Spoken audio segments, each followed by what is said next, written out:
Hi everyone, welcome to our coffee chat with VOQUZ Labs. I'm Ioana, part of our delivery team for our license focus products, and I'm joined now with my two colleagues, Alejandra, Florean, also technical consultant, and Micu.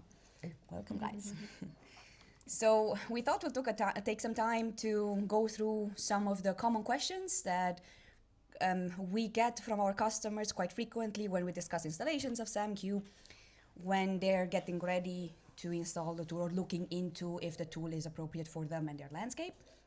So, for example, the first question, or usually a common question that we get or I get in my meetings with customers, is how is the installation process? How complicated it is? Is it something that will take them a lot of time and affect their landscape? So what do you think, Alejandra? What would you answer customers? I think it's not complicated, but sometimes with financial institutions, it's take longer because of we have like some approvals process but yeah, I mean it's not complicated. Do you have a similar experience? Yes, similar experience, but I would add here that depending on the customers, how big they are, they have internal processes they will have to pass through, like internal approvals for transporting our tool, for implementing the roles, and all the other things like the administration task that they will need to pass through. That's true. So maybe for the apologies for the small customers, the process is straightforward. We are delivering the bundle. There are only 2 files that need to be added. So that's a good point. Maybe just for a rough context, we have our tool is delivered via transports. So That's we install the tool or send the bundle to customers to install in one central system. So it is sometimes more complicated for customers that have a stricter security process, like financial institutions or depending on the industry. But in my experience with some customers, it requires approval for the installation, but the regular approval of going through development, productive systems, development quality and productive systems. Some customers have a more relaxed process. Some customers have a more strict process depending on the industry. But That's generally, customers do have a very good understanding of their own internal processes and approval process, so they go smoothly through the documentation. It's just sometimes a couple of weeks, sometimes a day, depending on, I guess, my experience with some customers. For example, in Germany, they have such a quick turnaround for the installation of the tool that they get the installation bundle next day. They're ready to collect data and have sessions with us. So Absolutely. did you have similar experiences? Yes. Speaking about the short installation and the short processes for gaining the results, yes, has been a French bank institute that, we manage it very well and the process went very smooth. So in a limited time, I would say less than 1 week, we were able to deliver the results. Yeah. That's good. Yeah. But on the opposite side, based on Alejandra's experience, there could be maybe some longer periods, like More than 18 months with this bank in Mexico. Yeah. So yeah, it took, but I mean because of their process. So Absolutely. We're not blaming anyone, but it's just That's a good point as well. I mean, our aim is never to skip any documentation or security process that customers have. So whenever we install or work with the customer to install the tool, we work with the customer's internal processes. So we follow the guidelines from them and support the customer with the installation, but it requires a transport to be installed. So whatever your process is internally to install a transport, that's what we're going to follow. The actual technical part of clicking the button and installing usually takes half an hour for everything to be installed. So generally smooth. And one other question that comes up often is if there's a downtime for the installation of the system, if the systems will need to be phased down or the service to be shut down or something. What would you answer, Mihaita? no, basically it's an add-on and it's the regular transport installation, STMS or whatever it's used internally in that company, Solman or whatever else platform. So there is no downtime for the system. It's the regular basis process to install it. Yeah. So Alejandra, what would you say? Would it affect the system where the tool is installed in, like the load and the performance? No, the performance, I mean, it's the same as that they have daily in the system, so it will not affect it's just an add-on, but it will not affect anything in the target systems.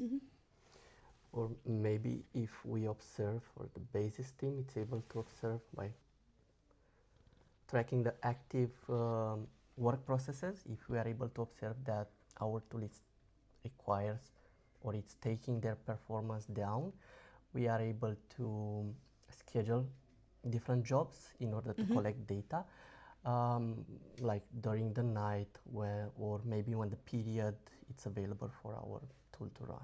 Absolutely. So as Alejandra, you mentioned, it's essentially an ABAP add-on installed in the system. So we access then the tool with transaction, a regular transaction, and when we collect the data, the licensing data that you mentioned, Mihaitza, we generally tend, or in my experience, we tend to read from smaller systems first, get a feel for the performance of the system, and then move on to the bigger productive systems, and then we can schedule the collection to be run outside of business hours, or we're getting a bit more into the usual sessions that we have with the customers, not necessarily the technical installation process, but in case anybody is worried, we tend to have these sessions together with the customers. So one of the important parts, in my opinion, is that we do calls with the customers, especially at the beginning, for everybody to feel comfortable and understand how the tool works, what kind of data we read. We start with the development systems for them to see some examples, see that the processes work smoothly, and then for them to understand and accept the runtime of the jobs and so on. So scheduling them outside of business hours is also usually a common process that we do. That's true. We have to admit that it's not happen often. Probably in my experience, there were one or maybe two cases, but nothing more. With memory issues, or yes, with memory issues, indeed.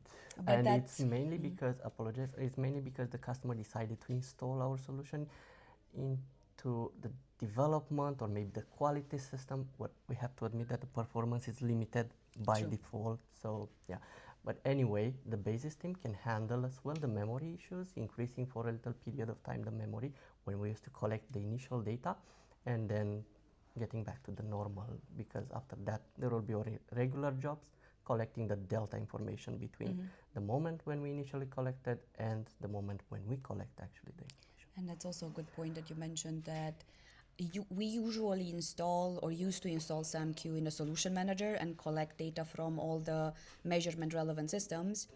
So sometimes, or solution manager or a GRC system, but sometimes the solution manager is less performant than other systems, so the data collection process may take a bit longer. And also for a customer with, let's say, 2,000-3,000 users, it's relatively smooth. But if you have 1.3 million users that you need to collect data for, like we have for a customer in Germany, there's of course a difference in the runtime for processes depending on the size of the landscapes, how many users, how many systems with that kind of users there are. But generally we work very well around these data quantities or the volumes of data, and we work together with the basis team to understand the landscape and understand how we can plan it. That's true. But we keep talking about data collection and everything.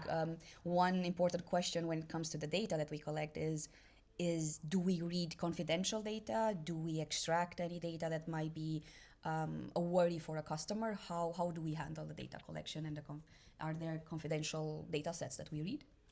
Well, we just collect the activity of the users. So for the users, we only collect the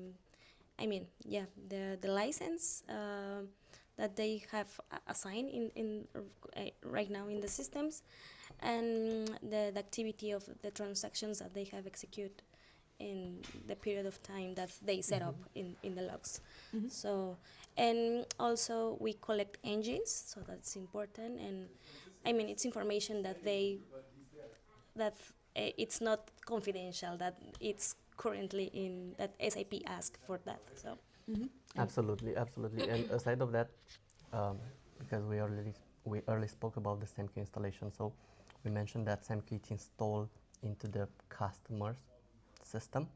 Yeah. From time to time, I have to admit that we are receiving direct access via the VPN and all the solutions, the security solutions that the customer have. We do receive direct access to work, but most of the times we have live session with the customers. And yes, indeed, we are doing the settings and the configuration, but everything is stored into their ecosystem. Nothing left that That's ecosystem. the So good point. aside of, well, I would say not nothing. Yeah, there are some reports. We are going to use them for the final presentation. Yeah, like but saying only the numbers, not the users or things like that. So confidential data. And there are some reports during the So process when we configure the tool. using confidential data, I mean, we use totals. When we have an assessment of the licensing situation, we don't necessarily need to know which user needs what license type. We Yeah. need the high level quantity. So whatever the tool extracts user information, first name, last name, and user ID, and what they have done in the system, but the data is consolidated in the central system in the same landscape of the customer. Absolutely. So we don't extract anything that can be personally identifiable. We don't read confidential information regarding the processes or the production facilities of the customers. So the data stays in the landscape, and whatever data we need for our assessment of the project and advisory is generally high level. And as usual, we work with the customer. So we ask, is it okay for this information to be shared with us? Can we use it a shared drive? Sometimes we have access to the landscape of the customer to access data there. We don't extract confidential information from a customer's landscape. Everything stays theirs. I think that's high level. Most of the common questions we get during kickoffs or during first interactions with customers, so that they get an understanding of how they need to approach, how they can plan the installation of the tool, and if they need to worry about anything related to our tool. So thank you for joining us and listening to us speak about technical stuff related to our tools. Thank you very much.